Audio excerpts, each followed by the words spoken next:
On the evening of January 19th, 1931, a well-liked insurance agent received a message at its local chess club from a possible client requesting a business meeting for the next evening. An address was left, and the man set off on what he expected to be a routine insurance appointment. But what he didn't know at the time was that that meeting would change the course of his life forever. This is the story of the murder of Julia Wallace. I'm Ashton, and welcome to the Haunted Corner.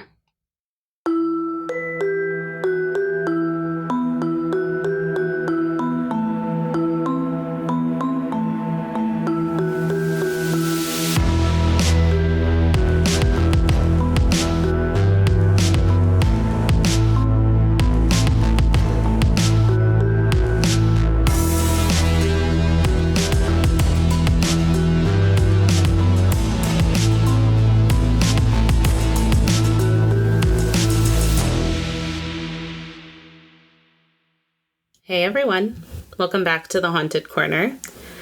I'm Ashton, and I'm back today with a brand new episode. This one is tragic, but I love this case. I have always been fascinated by this case, and I am super excited to tell you about it. It has stuck with me ever since I first started listening to true crime podcasts, and it's a classic whodunit, and you know I love an old mystery. Today, we're heading back to 1931 in Liverpool, England, to discuss the murder of Julia Wallace. Let's get into it. The story begins with a couple named Julia and William Herbert Wallace. The two had been married for 16 years at the time this case took place, and they lived at 29 Wolverton Street in Liverpool. Most people knew the Wallaces as a loving and devoted couple. According to family members, they loved to play music together, with William playing the violin and Julia playing the piano. William worked as an insurance agent for Prudential Assurance Company. He was widely liked and trusted. He had a reputation for being a gentleman and always willing to help out and give people advice.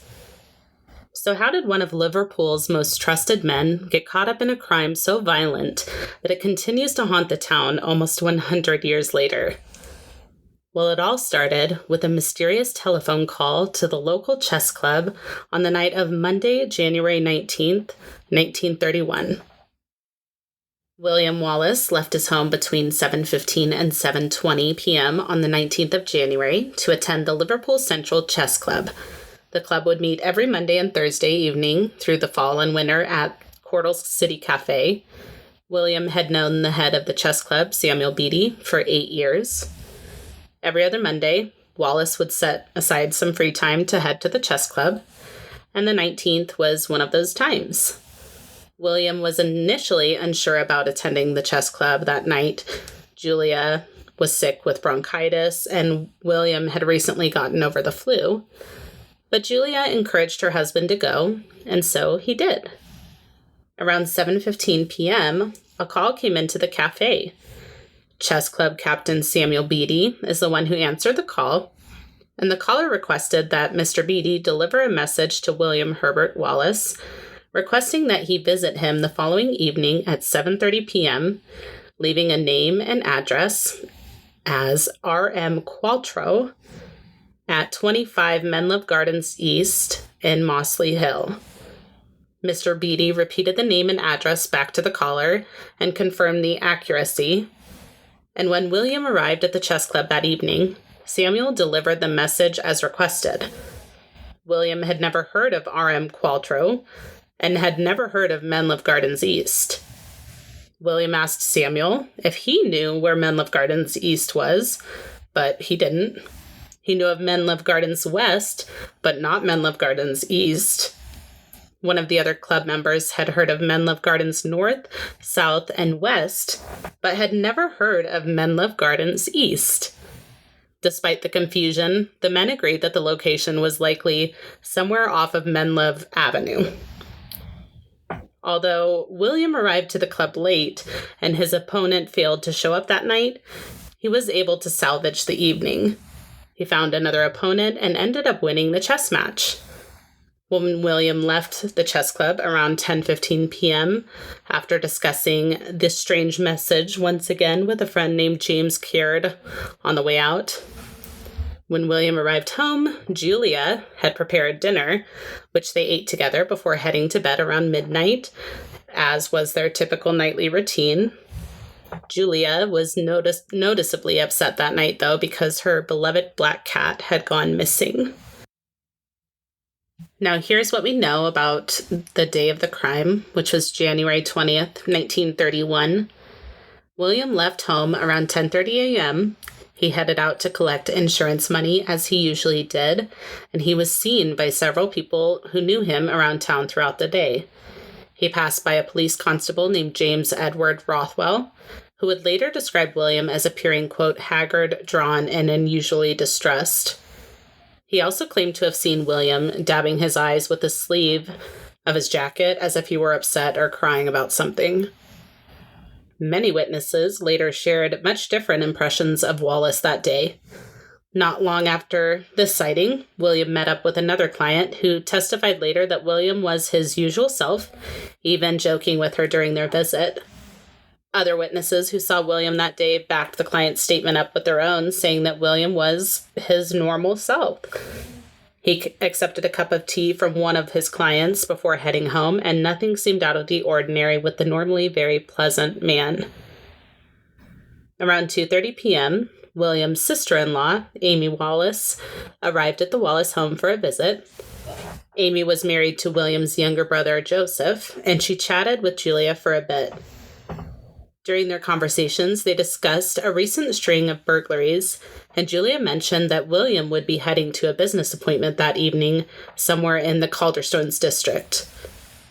During their visit, one of the baker's boys, Neil Norbury, arrived to drop off the Wallace's bread. He was concerned for Julia because she had been sick for about 2 weeks and still didn't look very well. She tried to reassure him that it was just bronchitis and nothing too serious. Amy left around 4:30 p.m., and around that time, Julia saw one of the men who cleaned windows and paid him for his services. William finished up for the day and arrived home just after 6 o'clock p.m. when he sat down for a dinner that included scones with Julia. They finished eating around 6:30 p.m., and here's where things get a little murky, and there's a lot of people introduced in this next section. But just stay with me. These details are really important. There were several witnesses in the area that night who would later provide testimony regarding the timeline of events. Between 6:25 and 6:35 p.m., the paperboy, David Jones, delivered the newspaper to 29 Wolverton Street. He didn't see anyone at the home. There were no lights on inside the Wallace home, and David didn't hear any commotion coming from inside. Another paper delivery person, Allison Wildman, who delivered papers to the opposite side of the street, claimed that she arrived on Wolverton Street around 6:37 to 6:38 p.m. Allison delivered the paper to the Wallace's neighbor, Walter Home, who said he heard Julia shut the door of Wolverton Street at around 6:35 p.m. Allison also claimed she saw the milk boy standing on the doorstep of the Wallace home at the time she delivered Mr. Holmes' newspaper. The milk delivery was said to arrive between 6 and 7 p.m. each evening. Alan Close was the milk delivery boy, and he would later testify that he knocked on the front door of 29 Wolverton Street between 6:30 and 6:45 p.m. on the evening of January 20th. He left the milk jugs on the doorstep before heading next door to the Johnstons' home and dropping off their milk in the lobby where the door was open. While he was at the Johnstons', he heard the door of the Wallace home open and their milk jugs were taken in. A few minutes later, the empty jugs were returned to Alan by Julia. Alan was also a bit under the weather at the time, and the two chatted about their respective illnesses. Julia then urged Alan to hurry home before closing the door. Based on Alan's own timeline, as well as the many other witnesses' details of events, this would have been likely around 6:41 p.m. And this was the last time that Julia Wallace was seen alive by someone other than her husband, William Herbert Wallace. So while all of this is happening, William was getting ready for his mystery appointment at Menlove Gardens East. He would later claim that Julia was the one who had encouraged him to go when he had initially hesitated. William headed out for Menlove Gardens East around 6:45 p.m., leaving through the back door. He would need to take 3 trams to get to his destination. He got on the first tram by St. Margaret's Church off of Belmont Road after waiting for around 3 to 4 minutes at the tram stop. He made one change at Smithdown Lane, where he was seen at 7:06 p.m. when he asked the conductor, a man named Thomas Charles Phillips, if the tram went to Menlove Gardens East. He told the conductor he had an important business meeting at 7:30 and kept repeating Menlove Gardens East. The conductor directed him to another tram, and William made the final change at Penny Lane. On the final tram, William asked the conductor to drop him off at Menlove Gardens East. And when they arrived at Menlove Gardens West, the conductor reportedly told him, quote, "This is Menlove Gardens West. Menlove Gardens is a triangular affair, 3 roads. There are 2 roundabouts off on the right. You will probably find it is one of them." End quote. And so, with that, William set off on his adventure to find Menlove Gardens East, having arrived in the area at 7:20. With only 10 minutes until his scheduled appointment, the clock was literally ticking. He started by heading down Menlove Gardens West to Menlove Gardens North. He encountered several people in his search for the elusive Menlove Gardens East. He first ran into a woman and asked her to point him in the correct direction of Menlove Gardens East. She told him that she didn't know where it was, but theorized that it may be further up the street. William then encountered a man named Sidney Hubert Green and asked him if he by chance knew where Menlove Gardens East was. Sidney responded by saying that Menlove Gardens East does not exist, but there is a Menlove Gardens West.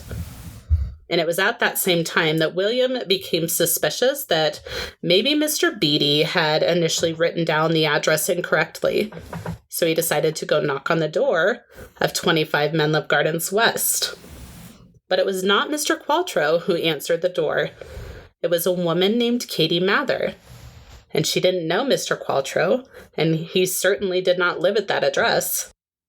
And so William wandered along, continuing his search for Menlove Gardens East, even encountering a police officer around 7:43 p.m. When he asked the officer how to get to Menlove Gardens East, the officer told William that there was no Menlove Gardens East. He then visited the local post office, hoping to find a directory to look up Mr. Qualtrough's address.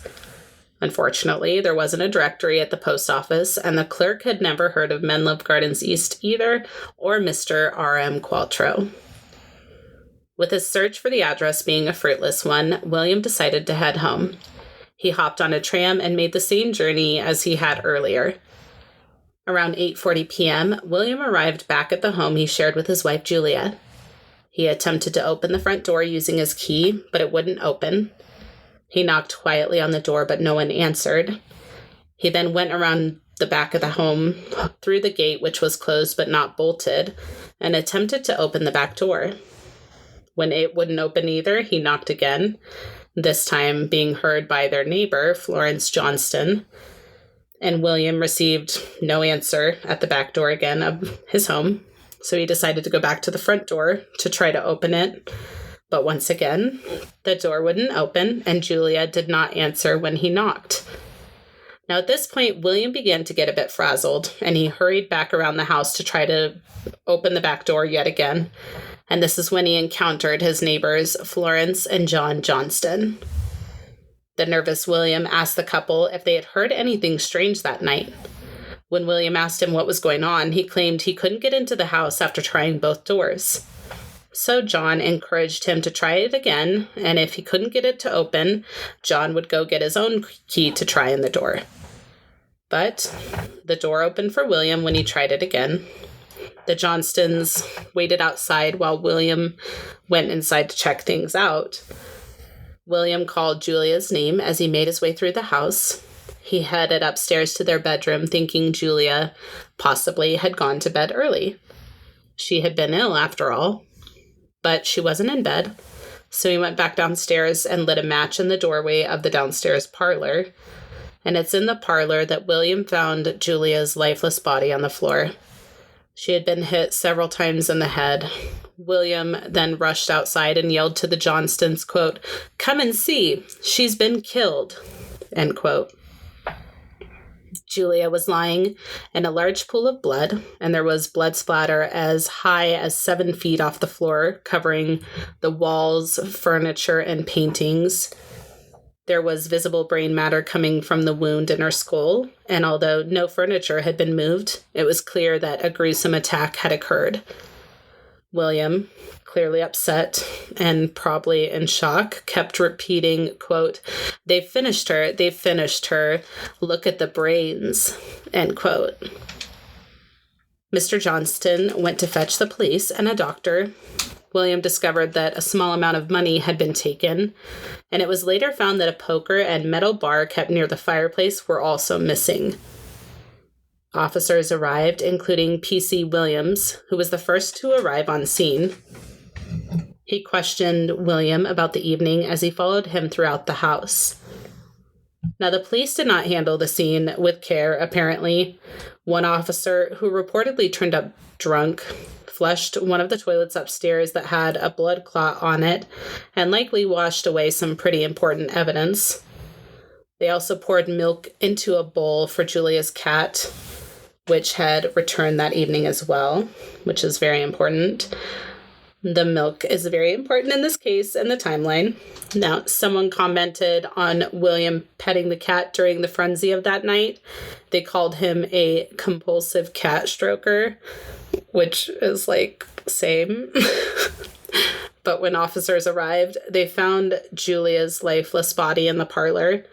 And this is how the scene was described. Quote, "Julia was lying on her right-hand side, almost diagonally across the rug, her legs slightly parted, her feet lying flat on their sides close to the right hand end of the fender, toes pointing toward the window. Her right arm was hidden beneath her body. Her left arm, lying against her body, was bent at the elbow, the forearm resting over her chest, the fingers almost touching the floor.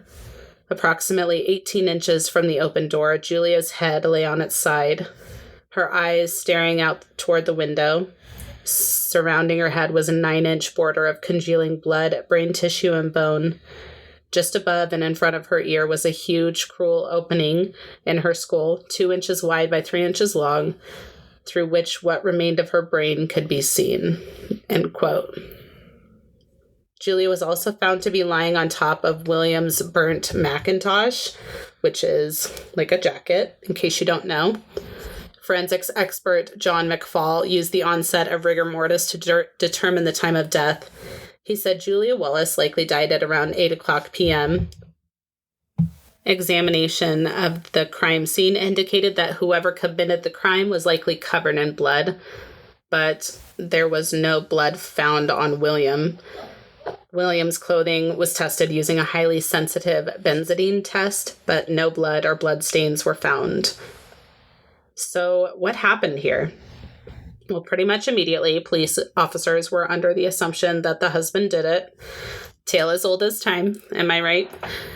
They believed so. They thought it was possible that William had enough time to kill her, clean himself up, and stage a robbery, then leave the home for his appointment that night and give himself an alibi.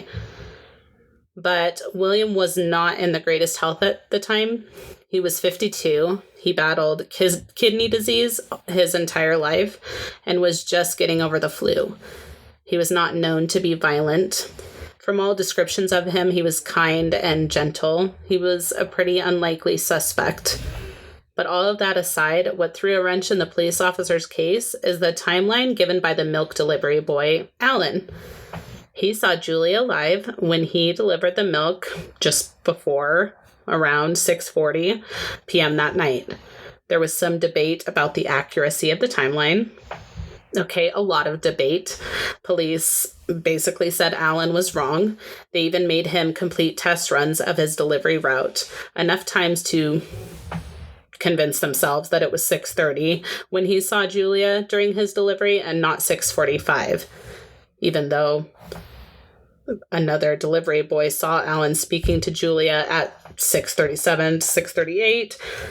William could not have left the house later than 6:49 p.m. in order to make the first tram he took. And he claimed to have waited 3 to 4 minutes for the first tram.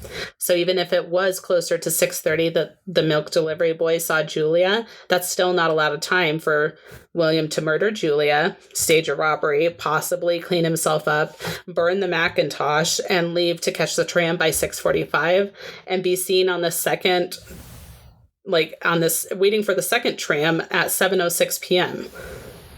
15 minutes with not a speck of blood on him. But that's exactly what police believed happened. They claimed William made a phone call to himself on January 19th, disguised his voice, and placed the message regarding the appointment. Then, the next night, he murdered Julia using either the missing iron poker or the iron bar, while completely naked, wearing only the Macintosh to shield him from the blood spatter. Then he attempted to burn the Macintosh to hide the evidence and pulled his wife's body on top of it. Then he staged a robbery, possibly cleaned himself up, and left through the back door. And with that was enough to convince them of his guilt, and William was arrested and charged with the murder of his wife, Julia. But what about William's alibi? What about the phone call from R.M. Qualtrough? Well, investigators were able to trace the phone call back to a phone booth about 400 yards from the Wallace home. But Samuel Beatty, the man who took the call, a man who had known William for 8 years, attested that he knew the voice was not William's voice, and it sounded nothing like him. Now, during the trial, witnesses testified, including the milk delivery boy, Alan Close, as well as the paper delivery people and neighbors. The forensic reports were presented, which brought more confusion. The initial report placed Julia's time of death at 7:50 p.m. and described only 3 to 4 strikes. But the later report, which was presented at trial, listed the time of death as 6 o'clock p.m. and listed 11 to 12 blows to the head. William maintained his innocence throughout the trial, but despite this, after an hour of deliberation based on circumstantial evidence alone, William Herbert Wallace was found guilty of the murder of his wife Julia and was sentenced to hang. But then, in May of 1931, the Court of Criminal Appeals reversed the verdict on the grounds that it, quote, cannot be supported having regard to the evidence, and William Wallace was set free. Following his release, William attempted to live a normal life, but he found it really hard to return to Liverpool. He was on the receiving end of threats and hate mail. His former clients refused to work with him, and he eventually moved to Bromborough. His diaries later revealed his devastation following the loss of his wife. A little over 2 years after the death of his wife, William Herbert Wallace died at the age of 54 on February 26th of 1933 from uremia and inflammation of the kidneys. So if William Wallace didn't kill his wife, Julia, then who did? Well, William himself claimed he knew exactly who the killer was. He claimed that a colleague of his, a man named Richard Gordon Perry, was responsible for Julia's murder. Richard was acquainted with both William and Julia. William was his supervisor at Prudential. Richard and another employee named Joseph Marsden had both been caught stealing their insurance earnings, cooking the books, if you will. Richard had been fired after the theft was discovered. William reportedly knew they were stealing as well, but never brought it to management, reportedly, for whatever reason. But being familiar with William and Prudential, the men would know that Wednesday was the insurance collection day. So Tuesday night, the night Julia was murdered, would have been a prime time to steal William's cash box. Richard would later admit to police that he knew William was a member of the chess club. So did the two men work together to set up the phone call, the robbery, and murder of Julia Wallace? They both had pretty solid alibis for the night of the murder, but Richard had a shakier alibi for the night of the phone call, which was made to the chess club. And according to an interview with a garage employee from 1981, Richard reportedly showed up at his garage on the night of the 20th, needing his car completely cleaned inside and out. The garage attendant noticed blood-soaked gloves inside the car, but Richard had passed away in 1980, so he was never charged in the murder. In fact, no one else has ever been charged in the crime. Although many people believe that William was responsible for the death of his wife all those years ago, there are many others who believe that it wasn't William and that the real killer escaped without being brought to justice. And that is the story of the murder of Julia Wallace. It still remains unsolved to this day, but I hope one day they're able to get justice for Julia, because she absolutely did not deserve that. And this is one that I want them to solve. I just don't know. I don't know. I don't know. But I love this case. So I hope you guys enjoyed the episode. Thank you for tuning in today. The sources will be listed on the blog post, and that's linked to in the show notes.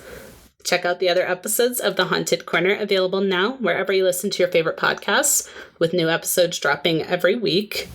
If you're enjoying the podcast and would like to share your support, head on over to Patreon. You'll have access to the exclusive Patreon-only episodes. Another one is coming up soon. We're dropping them fast, so get on there if you aren't already.